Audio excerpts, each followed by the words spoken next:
লক্ষ্য করো পাকস্থলী থেকে কিন্তু পুরো একটা সৃজনশীল প্রশ্ন আসতে পারে। এরকম উদ্দীপকে একটা পাকস্থলীর ছবি দেওয়া থাকবে এবং কোনো অক্ষর দ্বারা পাকস্থলীকে চিহ্নিত করা হবে।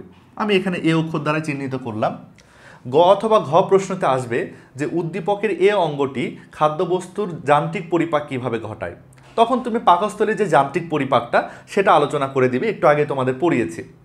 যদি পরীক্ষায় আসে উদ্দীপকের এ অঙ্গটির মধ্যে খাদ্যবস্তুর রাসায়নিক পরিপাক নিয়ে আলোচনা করো, উদ্দীপকের এ অঙ্গটি কোন কোন খাদ্যবস্তুর রাসায়নিক পরিপাক ঘটায়, এরকম যদি কোনো প্রশ্ন আসে তখন আমরা পাকস্থলীতে রাসায়নিক পরিপাকটা নিয়ে আলোচনা করব। উত্তরটা এভাবে শুরু করবে তোমরা, উদ্দীপকের এ অঙ্গটি একটা পাকস্থলী, যেটা আমাদের পরিপাকতন্ত্রের খুবই গুরুত্বপূর্ণ অংশ। পাকস্থলীর মধ্যে শুধু প্রোটিন জাতীয় খাদ্যের রাসায়নিক পরিপাক ঘটে। সাধারণ প্রোটিনগুলো ভেঙে প্রোটিওজ ও পেপটন তৈরি করে। বিক্রিয়াটা তোমাদের আগেও পড়িয়েছি আমি, তখন বেশ হিজিবিজি হয়েছিল, তাই এবার একটু ক্লিন করে লিখেছি এখানে। সাধারণ প্রোটিন ভেঙে প্রোটিওজ আর পেপটন তৈরি হবে, এই জায়গাতে পেপসিন এনজাইমটা কাজ করবে। দুধের প্রোটিন কেসিন, সেটা পরিপাক হলে সেখান থেকে প্যারাকেসিন তৈরি হবে।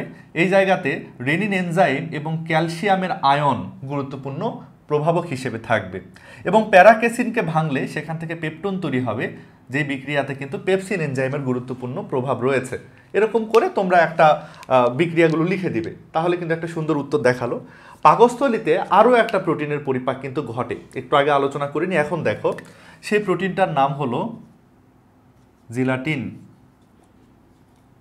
প্রোটিনের নাম হচ্ছে জিলাটিন প্রোটিন। এই জিলাটিন প্রোটিনকে ভাঙলে সেখান থেকেও পেপটন পাওয়া যায় এবং পলিপেপটাইড পাওয়া যায়। পেপটন এবং পলিপেপটাইড পাওয়া যায়। জিলাটিন নামক প্রোটিনটার পরিপাক কিন্তু পাকস্থলীর মধ্যেই হয়। অনেকে জানো না জিলাটিন জিনিসটা কি।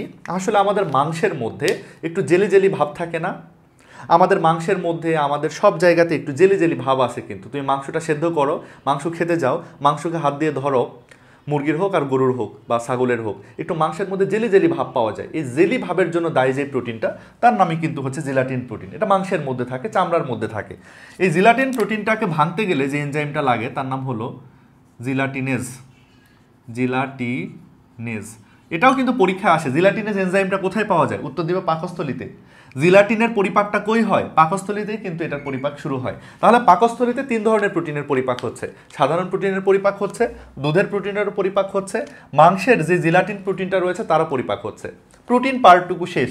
পাকস্থলীতে যে প্রোটিনটুকু থাকে, আমরা যে প্রোটিনটা খাই, সেটার পরিপাক কিন্তু কমপ্লিট। এবার আমরা চলে আসি পাকস্থলীর মধ্যে শর্করা বা কার্বোহাইড্রেটের পরিপাক সম্পর্কে। দেখো, পাকস্থলীর মধ্যে শর্করা পরিপাক করার জন্য যে এনজাইমগুলো লাগবে কোনোটাই নাই।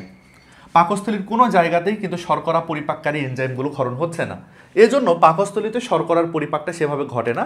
তবে একটা ঝামেলা আছে, মুখের মধ্যে শর্করার পরিপাকটা শুরু হয়, কিন্তু মুখের মধ্যে তো খাবার রাখি আমরা কয়েক সেকেন্ড মাত্র, তাই না? এজন্য মুখের পরিপাকটা এসে পাকস্থলীতে কমপ্লিট হয়। আমরা মনে রাখবো, মুখের মধ্যে যেমন ভাতের পরিপাকটা শুরু হয়েছিল, জটিল শর্করার পরিপাকটা শুরু হয়েছিল, এটা কমপ্লিট মোটামুটি পাকস্থলীতে এসে ঘটে। তারপরে এটা আমরা পাকস্থলীর পরিপাক চিন্তা করব না, এটাকে মুখের পরিপাক হিসেবে আমরা চিন্তা করব। কিন্তু একটা জিনিস, একটা স্পেশাল কেস রয়েছে, সেটা তোমরা একটু জেনে নাও। সেটা হচ্ছে সুক্রোজ তো একটা শর্করা, তাই না? সুক্রোজ কিন্তু একটা শর্করার নাম। সুক্রোজ হচ্ছে খাওয়ার চিনি। এই সুক্রোজটার পরিপাক কিন্তু পাকস্থলীতে ক্ষেত্র বিশেষে হয় এবং সুক্রোজ ভেঙে সেখান থেকে তৈরি হয় গ্লুকোজ এবং ফ্রুক্টোজ। সুক্রোজকে ভেঙে গ্লুকোজ ফ্রুক্টোজ তৈরি হওয়ার যে বিক্রিয়াটা, এটাও পাকস্থলীর মধ্যে ঘটে।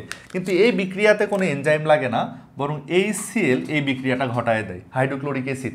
পাকস্থলীর হাইড্রোক্লোরিক অ্যাসিড সুক্রোজকে ভেঙে গ্লুকোজ এবং ফ্রুক্টোজ তৈরি করে। তবে এটা অনেক রেয়ার একটা কেস, এটাকে না মাথায় রাখলেও চলবে। তাহলে আমরা লিখবো, জাস্ট এইটুকু লিখবো যে পাকস্থলীতে শর্করার কোনো পরিপাক হলো না। তারপরে স্নেহ বা লিপিডের কথা যদি আমরা চিন্তা করি, স্নেহ বা লিপিড, পাকস্থলীতে স্নেহ বা লিপিডের কেমন পরিপাক ঘটে? দেখো, পাকস্থলীতে কিন্তু লিপিডকে নর্মালি পরিপাক করার মতো, চর্বিকে পরিপাক করার মতো কোনো এনজাইম নাই। এই জন্য পাকস্থলীতে চর্বির পরিপাক ঘটে না। কিন্তু একটা এক্সেপশন রয়েছে এখানে, সেটা হচ্ছে আমরা যে মাখনটা খাই, মাখনের গায়েও তো কিছু চর্বি থাকে, তাই না? মাখনের মধ্যেও কিছু চর্বি থাকে। সেই চর্বির সামান্য কিছু পরিপাক পাকস্থলীর মধ্যে হয়। অর্থাৎ আমরা মনে রাখবো, মাখনের চর্বির পরিপাকটা পাকস্থলিতে হয়। নর্মাল কোনো চর্বির পরিপাক হয় না, শুধু মাখনের চর্বির পরিপাক ঘটে এবং এই চর্বির পরিপাক ঘটে সেখান থেকে তৈরি হয় গ্লিসারল এবং ফ্যাটি অ্যাসিড। আমরা এটা সবসময় মনে রাখবো, চর্বিকে ভাঙলে দুটো জিনিসই পাওয়া যাবে, গ্লিসারল এবং ফ্যাটি অ্যাসিড পাওয়া যাবে। মাখনের চর্বিকে ভাঙলে পাওয়া যাচ্ছে এখান থেকে গ্লিসারল এবং ফ্যাটি অ্যাসিড। আর এই বিক্রিয়াটা করতে নিশ্চয়ই লাইপেজ এনজাইম লাগবে। লিপিডকে ভাঙতে কি লাগে বলো? লাইপেজ লাগবে। মাখনের চর্বিকে ভাঙতে লাইপেজ লাগবে, কিন্তু এই লাইপেজটা পাকস্থলীর মধ্যে যে লাইপেজটা থাকে সেটা অন্য কোনো লাইপেজের মতো না, এটা একটু আলাদা রকম লাইপেজ, একে বলা হয় গ্যাস্ট্রিক লাইপেজ। Gastric lipase. তাহলে পাকস্থলীর মধ্যে যে লাইপেজ এনজাইমটা পাওয়া যায় তাকে বলছি আমরা গ্যাস্ট্রিক লাইপেজ। সে মাখনের চর্বিকে ভেঙে সেখান থেকে গ্লিসারল এবং ফ্যাটি অ্যাসিড তৈরি করছে।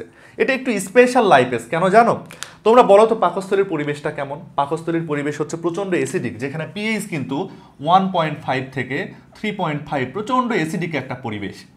তাহলে সাধারণত লাইপেজ এনজাইমগুলো ক্ষারীয় পরিবেশে কাজ করে ক্ষুদ্রান্তের মধ্যে, কিন্তু গ্যাস্ট্রিক লাইপেজ এই এনজাইমটা কিন্তু দেখো প্রচণ্ড অ্যাসিডিক পরিবেশে পাকস্থলীতে কাজ করতে পারছে। এজন্য এটাকে আমরা একটু আলাদা করেই দেখব। মাখনের চর্বিকে ভাঙতে পারে গ্যাস্ট্রিক লাইপেজ, যেটা অ্যাসিডিক পরিবেশে কাজ করতে পারে, এটা সাধারণ লাইপেজের মতো না। এখন একটা জিনিস তোমরা মাথায় রাখবে সবসময়, জটিল কোশ্চিন এখান থেকে আসতে পারে, পরীক্ষা আসতে পারে যে পেপসিন এনজাইমটা কেমন পরিবেশ পছন্দ করে। আমরা মনে রাখবো পেপসিন এনজাইমটা কিন্তু অ্যাসিডিক পরিবেশ পছন্দ করে, কারণ পাকস্থলীতে অ্যাসিডিক পরিবেশ, পেপসিন পাকস্থলীতে কাজ করে। পরীক্ষায় আসতে পারে রেনিন এনজাইমটার কেমন পরিবেশ পছন্দ, বলবে অ্যাসিডিক পরিবেশ। জিলাটিনিজের কেমন পরিবেশ পছন্দ, অ্যাসিডিক পরিবেশ। গ্যাস্ট্রিক লাইপেজের কেমন পরিবেশ পছন্দ, অ্যাসিডিক পরিবেশ। অর্থাৎ পাকস্থলীর মধ্যে যে কয়টা এনজাইম পাওয়া যায় তারা খুব কম পিএইচে কাজ করতে পারে, পিএইচ 1-2 এর মধ্যে কাজ করতে পারে, তারা অ্যাসিডিক পরিবেশে ভালো কাজ করতে পারে।